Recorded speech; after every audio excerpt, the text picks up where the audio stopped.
It's a minefield. It really is. But I'm going to explain a little bit of my credentials. I'm not going to dwell on them.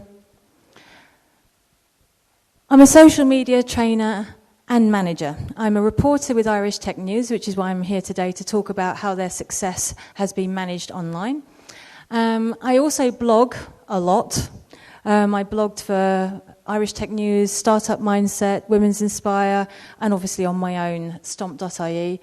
I'm a mum of 2 girls, an 11-year-old and a 9-year-old. I will put down, and I will always maintain, I'm a massive cat fan. I'm also a bit of a nerd. Who's a nerd here? Yeah, totally, yeah.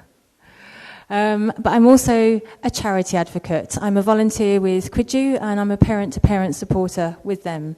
So if anybody ever needs anything in that line, do let me know. I'm happy to help.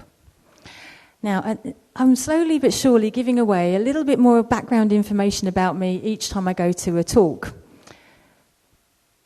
I once worked as a civilian in several police custodies for the British police force, and I've flown a Chinook helicopter.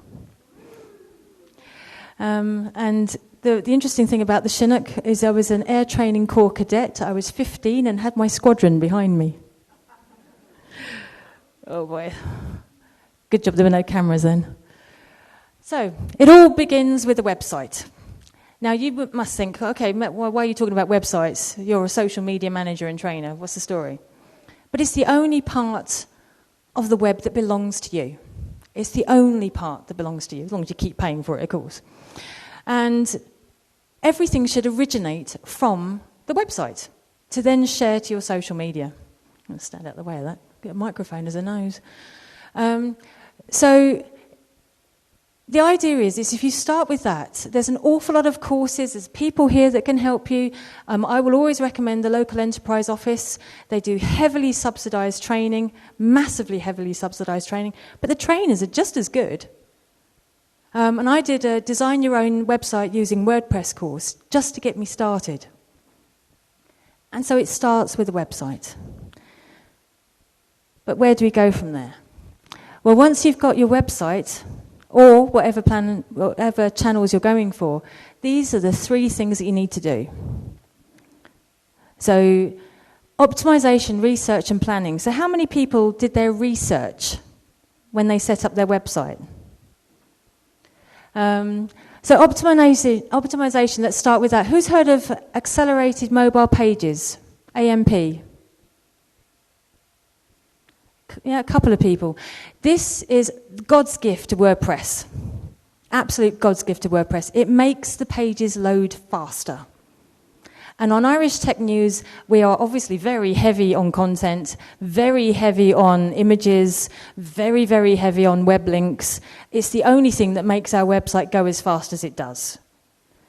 So if you're going to have, and as is a WordPress website as well, so if you're going to have especially a very heavy image-based website, AMP, I can't recommend it enough. It certainly seems to work for Irish Tech News. And try and condense any high-definition images as much as possible, because that, again, increases the speed.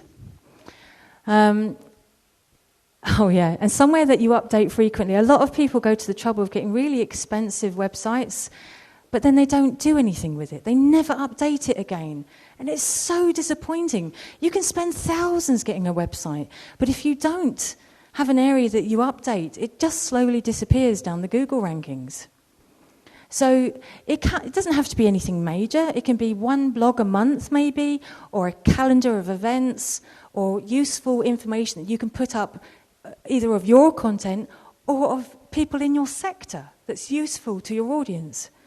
Just 1 or 2 things a month keeps it ticking over. And of course, mobile friendly, but that's almost a given these days. So all those people that have got a website, do you all have somewhere that you update? Yeah? Is that it? Does anybody have... Do you update your website with blogs or images? Excellent. If you ever need a blog, let me know. And then do your research. So, the marketing strategy. Now, you'll find a lot of marketers in here. And your marketing strategy has to include who your audience is. You need to understand them. So how do you find out who your audience is? You ask them. You meet them. You sell to them all the time. And it's always important that when you meet them, especially at stands or in networking, you ask them how they found you, what drew them to your website, what drew them to you as a business. And the more you ask, the better you can generate an actual audience profile. Now, who uses Google Analytics here on their website? Excellent. It's a fabulous tool. And frankly, it's getting easier and easier and easier to understand. And it's also free. If you don't use Google Analytics, please make sure it's attached to your website. And there's lots and lots of YouTube videos to help you understand how it works properly.